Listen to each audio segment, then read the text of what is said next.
Hey guys, Brad from simpleguitar.com here, and thanks for coming back to watch this video. Today we're going to be talking about a music theory concept that was very confusing for me. Now, if you've been playing guitar for a minute, you've probably heard the phrase, the circle of fifths. And if you're anything like me, the first time you've heard the circle of fifths, it sounds like something confusing and complicated, and who knows where to start with that, right? I know for me, it was included in books that I was using to teach myself, and even though I read that stuff and I watched videos, like old VHS tapes, that's how old I was when I was learning guitar, the circle of fifths was still really confusing. And so what we're gonna do today is we're actually gonna demystify and break down the circle of fifths to make it easy and simple for you to understand, so that you don't have to be confused or worried about it. We're gonna break it all down. And then I'm gonna show you a couple of different ways that we can use it. Now, one thing that I do have for you though, as a thank you for watching this video, is I have a gift for you at my website. If you go to simpleguitar.com/top10, there I have a guide for you that I've made called the top 10 things to learn on guitar first. Because one thing that I've learned over the years of being a teacher and working with hundreds and hundreds of students is the things that we start with in most books and the things that we start with in most books or methods to learn guitar actually have a steeper learning curve than is necessary for a student to just start having fun playing real music on the guitar. And so in that guide, I break down the top 10 things that I like to teach people first on guitar and how you can do them so that you can start making real music on your guitar right away, day one. And it's a ton of fun. So go to simpleguitar.com/top10, download the top 10 things to learn on guitar first. That is my gift to you as a thank you for watching this video, because I appreciate you and I want to give back to you as well. Now let's go ahead and dive into the circle of fifths. So let's start out with the first thing. What the heck is a fifth? In one of my other videos that I did about music notes for total beginners, we talk about something called an interval. And in music, an interval is the space or the distance between any two musical notes. And so that is what a fifth is. A fifth is an interval between any two notes. To calculate the distance, to define the distance of a fifth, you can think of it as 7 half steps. Now, if you remember the musical alphabet, the entire chromatic scale, it's all made up of 12 notes, right? We have A sharp, B, C sharp, D sharp, E, F sharp, G sharp, and then it goes back to A, and that cycle repeats, right? But those are our 12 notes. And all 12 of those notes are only separated by a half step. Now, the cool thing is, on the guitar, each one of those notes is one of our frets. Every single fret on the guitar, we're moving one half step at a time. So for example, on my open E string, I'm playing an E note, and then my first fret is a half step up to F, and then a half step to F sharp, and then a half step to G, and then a half step to G sharp and A, and you get the idea, right? So every time you move a single fret on the guitar, you're moving in a half step, whether you're going up or you're coming back down, right? Half steps are your most basic musical interval because it's the smallest distance between two notes. So a fifth, the distance of a fifth is related to scales. So think about it this way. If I have the major scale, which if we need to review what the major scale is and how it's put together and stuff, we're referring to the fifth as the fifth step of the scale. So for example, check this out. If I have my C major scale here, which is starting on the 8th fret of my 6th string, I'm going to play 8, and then D is the 10th fret, and then I'm going to have E on the 12th fret. So I have C, D, E, which is 8, 10, 12. Then on my 5th string, I'm going to do 8, 10, 12 again, but this time the notes are going to be F, and then G, and then A. And then on my 4th string, I'm going to have 9, which is my B note. And then I'm going to have the 10th fret, which is another C. And then on the 12th fret, I have a D note. So out of that stuff right there, we have C is my first note, D is the second, E is the third, F is the fourth, and then G is the fifth. Okay. So when we refer to a fifth, That is the distance that we are talking about. So check this out. The distance between C and G in this example is the distance of 7 half steps. Here's how I can find that. On my 5th string, 3rd fret, I have a C note right here, right? And then my G note was my 10th fret, right? So between there's 7 frets, because if I go 3 and then up 4, 5, 6, 7, 8, 9, 10. Those are 7 half steps because I'm going 1 half step up to 4, 1 half step up to 5, 1 half step up to 6, until I get all the way up to 10. So that is 7 half steps between C and G. And so that gives me the interval of a fifth. You'll also hear this called a perfect fifth. So on your guitar, an easy way to find a fifth interval by going up or going down is actually really, really simple. Because what you can do is you can start from any note. For example, let's do the E note on my A string. So 7th fret of my A string, and that is E, and I want a fifth. Well, a fifth is going to be on the very next string, but it's going to be 2 frets higher. So if I'm on my 7th fret on my A string, then on my 4th string, my D string, if I play my 9th fret, that is a fifth. What makes this really easy is if you already know power chords, because you can just do a power chord. That's a fifth. So right there, easy way. So your lower note and then going higher to get to the fifth, you're going to go to the next string and 2 frets higher, and that is your fifth interval no matter where you play it. Unless you're doing your 3rd string and your 2nd string. If you're doing that, then what you do is you start on a fret and you have to go up 3 frets on the next string. Because your B string is goofy and it's tuned to a different interval than the rest of your strings. So if you're on your 3rd and 2nd string, it's a distance of 3 frets higher on the next string. Now, if you want to go lower, you can do this on every string except for your 6th string because, unless you have a 7 or 8, 9 string guitar, right?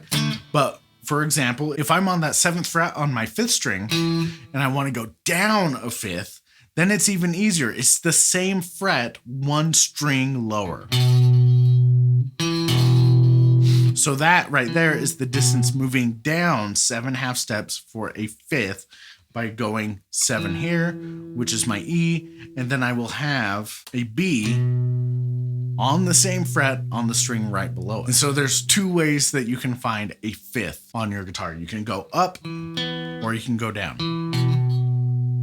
Either way, but that's all it is. That is what a fifth is. A fifth is the distance between 2 notes. It's 7 half steps, or there's 2 different ways that you can find it on your guitar by going up this way or going down this way. So why the heck is it the circle of fifths? Well, honestly, the circle is actually kind of arbitrary. What it is it's an order of notes, because what we're doing with the circle of fifths is we're starting on 1 note, and that note is typically C, and then we're moving in that interval of a fifth to the next note. And then we start from that 2nd note and we move in a fifth to the next note after that. So what is a fifth from that 2nd note? Then we go to that 3rd note and we go a fifth from there to get the 4th note.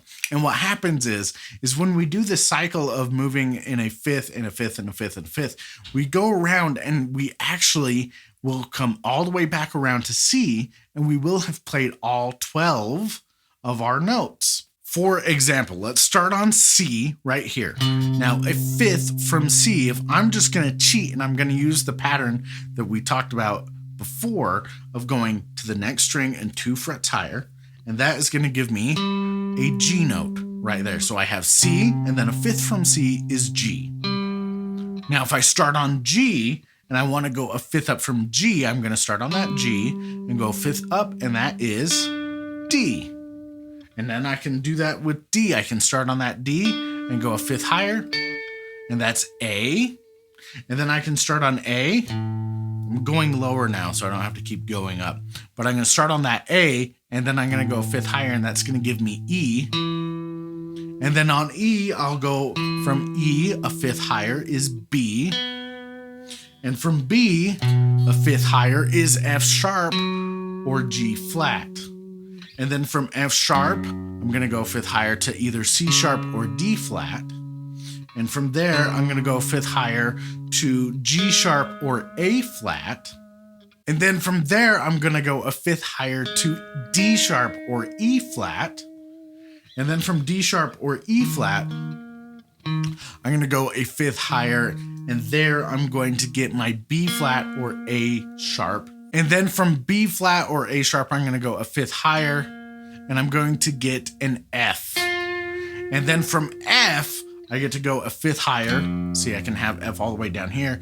And I go a fifth higher and I'm back to C. And then if I continue that cycle, then I go from C to G, from G to D, from D to A, from A to E. And I can continue through that cycle and I hit all 12 notes.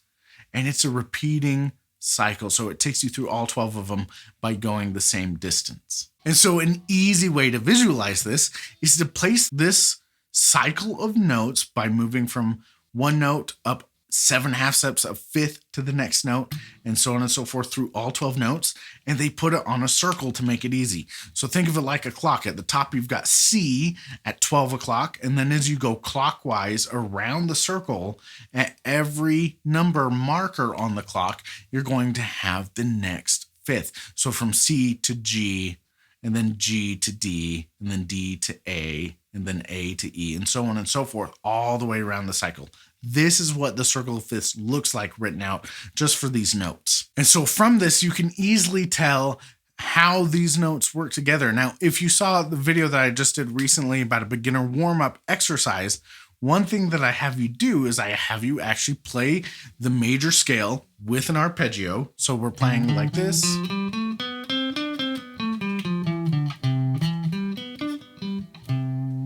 But then what we do is we move around the circle of fifths and we go backwards.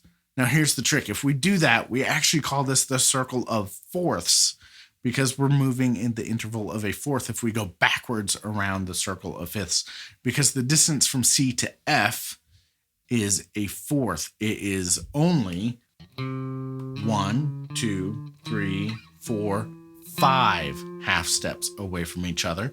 And that distance of being 5 half steps away is a fourth interval, and 7 half steps is a fifth interval. And so if you take the circle of fifths and you move backwards, it's the circle of fourths. It's the same thing, and you get the exact same order. So in that exercise where I have you playing the major scale and the arpeggio, we go backwards. So we're going around the circle of fourths, but this is a really good way for you to memorize these different notes and their positions and where the scales are found, and you open up the fretboard. It does all sorts of good stuff for you. And if you want to, you can always do it backwards and start with C and then go to G and then to D and then to A and then to E, so on and so forth. You can do all of it backwards and go around the circle of fifths. Either way works totally fine. So that's kind of how the circle of fifths works for notes, and also how it works for those scales in that warm-up exercise that I did in a video recently. Which, if you haven't seen that video about the beginner warm-up exercise that actually does go around the circle of fourths, I'll link to that right here so that you can go check that out if you want to. Now, here is the most common use of the circle of fifths. One of the most common things with the circle of fifths is actually using this with chords. And so just like it works with notes, it applies to chords. So for example, instead of just playing a C note, I could play a C chord. And then the chord that is a fifth away from that C chord is my G. And then a fifth away from that G is a D chord, and then A, right? And I can continue and I can go through this whole thing and do the whole circle of fifths that way with chords. But here's the cool thing. Check this out. Whenever you have a major chord like this C,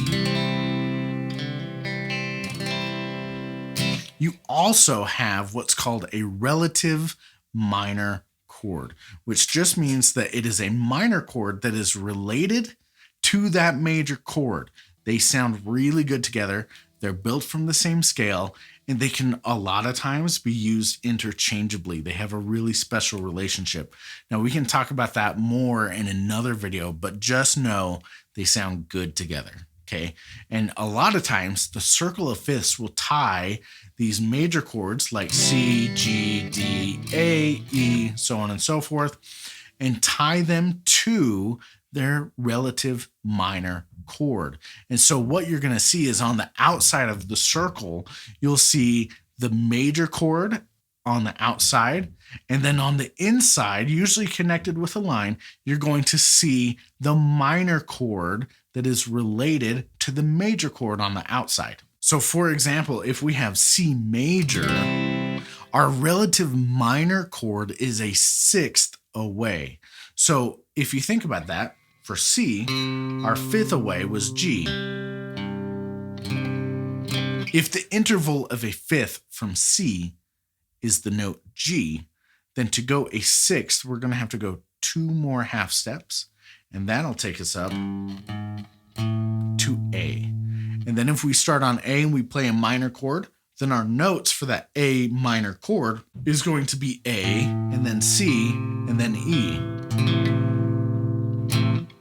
And so you see how it's related to C, because all those notes also come from the C major scale. So for C, our relative minor chord is A minor. And then when we have our G major chord, the relative minor for that one is E minor. So you'll see that one connected to G. For D, we have a B minor, and so on and so forth, and it goes through the whole circle. Now here's why this is cool. Let's say that you need to figure out what chords are going to sound good in a key together. Here's a way that you can cheat using the circle of fifths to get a really good idea of most of the chords that are going to sound good together, and they're all next to each other on the circle of fifths. So the way that I look at this is, let's say that we need all the chords that are in the key of C.